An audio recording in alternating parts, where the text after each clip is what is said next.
Assalamualaikum warahmatullahi wabarakatuh. Selamat dan sukses buat semua. Ketemu lagi dengan saya di video yang kelima, video terakhir tentang pendekatan mikir yaitu refleksi.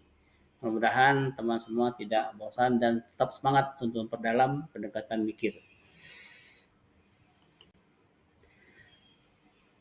Refleksi, nah, refleksi itu sebenarnya melihat kembali pengalaman belajar atau mengambil pelajaran ya agar belajar lebih baik di masa yang akan datang. Uh, ini sengaja kita buat simbol buah-buahan ya karena buah itu adalah hasil akhir ya yang diharapkan oleh semua petani. Maka dalam ini juga refleksi itu merupakan hasil akhir yang menyenangkan, yang sukses buat pembelajaran dengan pendekatan mikir ya. Bagi guru ya, refleksi itu untuk menanyakan ya bagi guru untuk menanyakan sesuatu atau meminta siswa lain untuk memberikan komentar.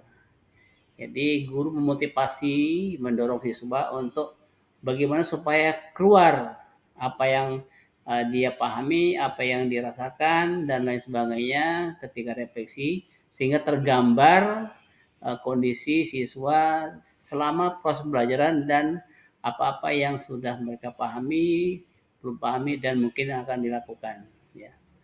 Bagi siswa itu diharapkan mau, ya, mau memikirkan atau mengungkapkan hasil kerjanya, hasil selama belajar dalam kurun waktu beberapa jam yang lalu.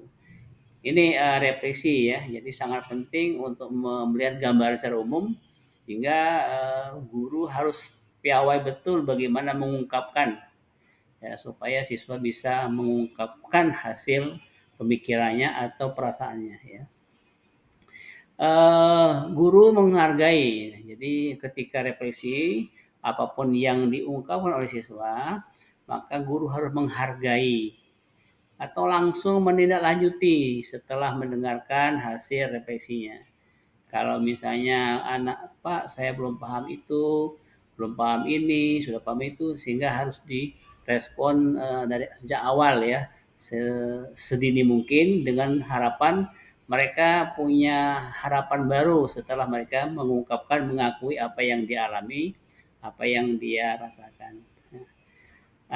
Untuk siswa, ya, siswa tidak mempunyai beban. Jadi ketika siswa itu mengungkapkan apa yang dia ketahui, apa yang dia belum, apa yang dirasakan, dan sebagainya, dia plong tidak beban. Karena didengarkan oleh gurunya dan langsung direspon oleh gurunya. Ya. Misalnya siswa mengatakan, saya sudah paham ini Pak, tapi ini belum. Ya dan lain sebagainya. Saya mau belajar tentang ini dan lain sebagainya. Ya, perasaan saya hari ini cukup menyenangkan Pak, cukup aktif, cukup ceria yang selama ini belum saya rasakan. Nah itu semuanya harus ditampung lalu dijadikan sebagai motivasi siswa oleh gurunya dalam menerima keluhan atau refleksi atau ungkapan baik kepada gurunya tersebut. Sebagai contoh, misalnya ada seorang ibu guru sedang mengadakan refleksi, misalnya pertama apa yang sudah dipahami anak-anak, ya. Misalnya dia Bu, saya sudah paham tentang pembagian warisan, saya tapi belum paham tentang hadis yang mendukungnya dan sebagainya, pokoknya banyak hal ya. Oke. Lalu Bu guru juga bertanya tentang hal yang lain. Bagaimana belajar hari ini anak-anak? Bu senang Bu, misalnya ada yang menjawab begitu. Ya, mengasihkan Bu dan sebagainya. Mengapa? Karena mereka merasakan mungkin berbeda belajar hari itu dengan hari sebelumnya. Nah itu harus diungkapkan dengan refleksi. Tanpa adanya kepiawaian guru untuk mengungkapkan dengan bahasa cinta, ya, maka hal itu tidak akan terungkap. Tapi ketika dengan bahasa cinta, pendekatan empati, simpati dan sebagainya, maka akan terungkap semua.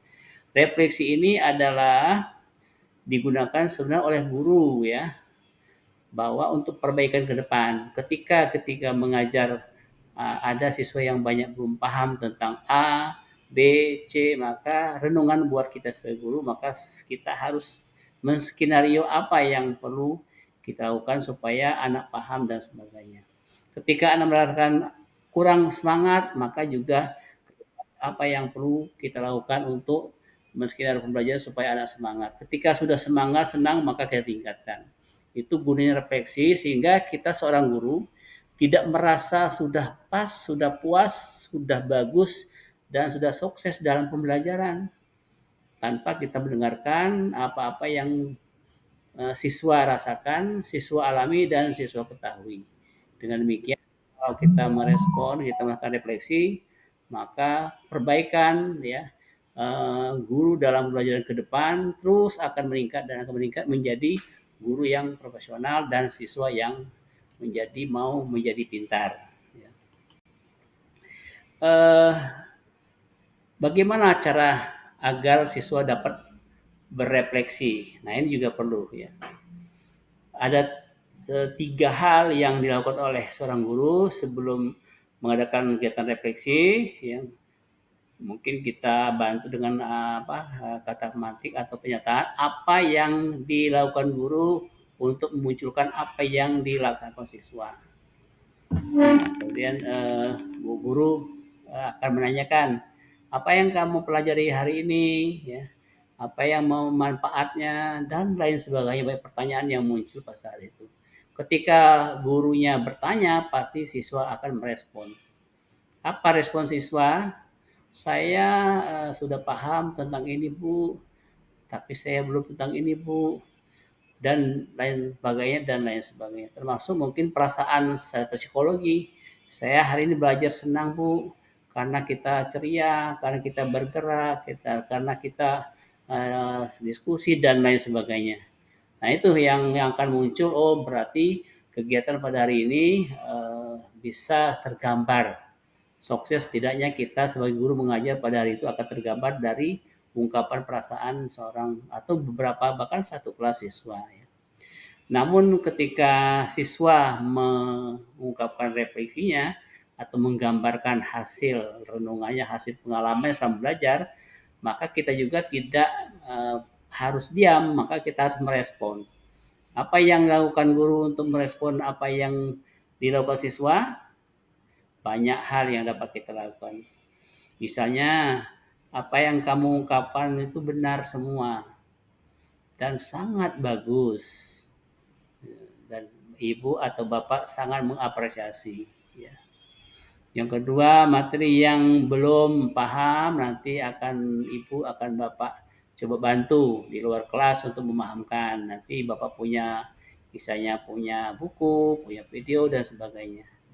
Lalu ketika siswa mengatakan bahwa Pak, Bu, hari ini saya senang sekali, maka kita wajib mengucapkan terima kasih. Terima kasih anak-anak sudah mengapresiasi dan lain sebagainya. Sehingga keberadaan siswa selama belajar itu diakui oleh seorang guru dengan adanya refleksi di kelas. Ya. Untuk lebih lengkapnya juga sama kita tawarkan bagaimana cara menyusun RPP refleksi dalam pembelajaran berbasis mikir. Seperti pada video sebelumnya kita ambil contoh, kita misal matematika, fase D, CP-nya seperti yang di layar, TP juga seperti di layar, maka dengan cara yang sama kita seorang guru sebelum pembelajaran aspek refleksi kita mencoba untuk mengerjakan yang kolom tengah dulu. Munculkan apa yang dilakukan siswa.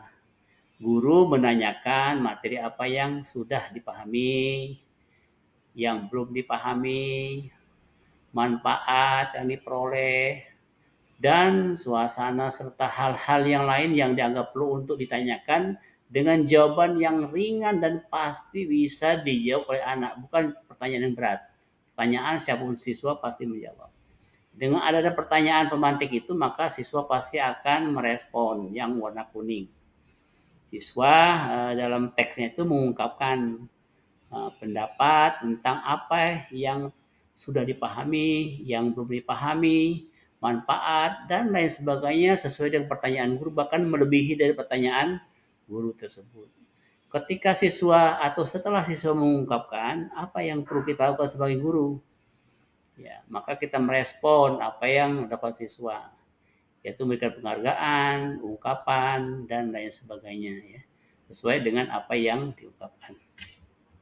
Kolom yang warna kuning itu tulisannya nanti kita pindahkan ke bentuk RPP yang kita rancang.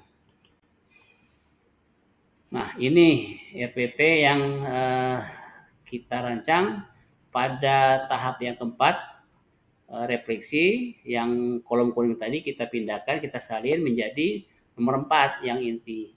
Siswa mengungkapkan pendapat tentang apa yang sudah dipahami, yang belum dipahami, manfaat yang diperoleh, dan belajar, suasana hati, perasaan, dan lain sebagainya. Jadi ada hanya empat kalimat, ya, untuk RP inti. Sangat sangat simpel dan sangat sederhana, tapi maknanya sangat mendalam. Inilah mungkin yang dikatakan, ya, sebagian orang ini sedikit kata banyak makna. Namun apakah seperti ini RPP-nya? Oh, sepertinya ada perubahan misalnya. Jadi guru harus berperan ketika dalam mengajar, maka tambahkanlah di langkah inti itu ialah yang berikutnya, guru memberikan penguatan materi, konsep, rasio, proporsi dikaitkan dengan tadi Anissa 11 tentang pembagian warisan dan mempraktekannya dalam kehidupan sehari-hari. Jadi selama mengalami sampai ke refleksi, itu informasi yang sifatnya itu masih sifatnya sementara. Mungkin banyak pendapat atau pandangan siswa yang keliru dari konsep yang sebenarnya.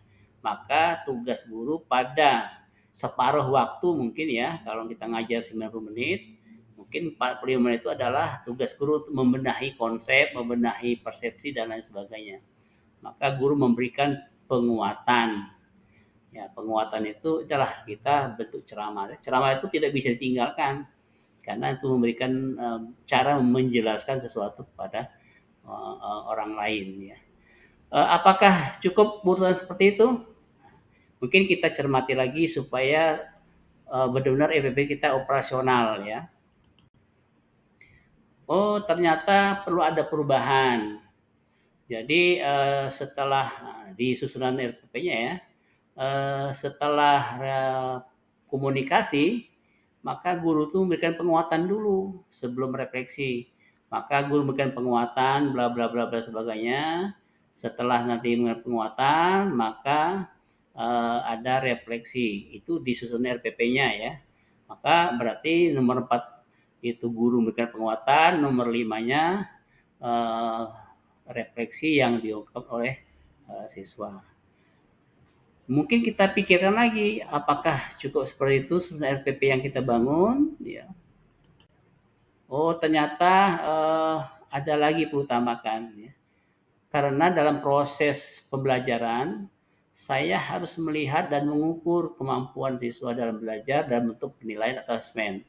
Maka dimasukkanlah dalam RPP itu kegiatan inti, yaitu tentang asesmen. Guru memberikan asesmen atau penilaian setiap aktivitas siswa selama pembelajaran. Ketika mengalami, kita lihat, kita ases. Ketika berinteraksi juga kita nilai. Ketika berkomunikasi juga kita nilai. Ketika refleksi juga akan kita nilai. Dengan tentunya kita buat format tertentu dari penilaian. Maka akan kita dapat gambaran yang utuh tentang penilaian. Minimal seperti ini. Jadi ternyata untuk inti itu cukup 6 nomor, 6 kalimat cukup. Namun kalau memang perlu tambah yang sangat penting, ya bisa ditambahkan. Artinya apa?